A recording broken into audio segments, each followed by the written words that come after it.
If you're trying to photograph glass on a black background, you don't want to light it from the front like this. The color ends up more gray than black, and the edges of the glass are blending into the background. In order to create definition along the edge, you need to place something bright at about 45 degrees behind the glass. That's going to create this really bright reflection in the edge that makes the shape of the glass really easy to see. So now I need my black background. What I want to do is start with a sheet of black foam core, but I'm going to cut it to be the exact same size as my frame. That way it's fully black behind the jar, and I can bring in something white around the edges. So now we got the background in place. Now I need to create those bright edges. I need a light source that's big enough to fill a space all the way around this background, so I'm just going to use the biggest light that I have, which is this huge 65-inch umbrella from Godox.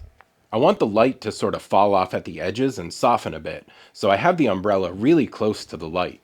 So now that background light is set up, let's take a look at how much better this looks already. The last thing we need to do is give this glass some depth. Since there's no reflections in the front or back, the glass is kind of looking two-dimensional. So here's another good reason to use the biggest light source that I have. I'm just going to place 2 pieces of white foam core on either side of my set, and I'm going to rotate them towards the light to make them as bright as possible. So let's take one last look at this set.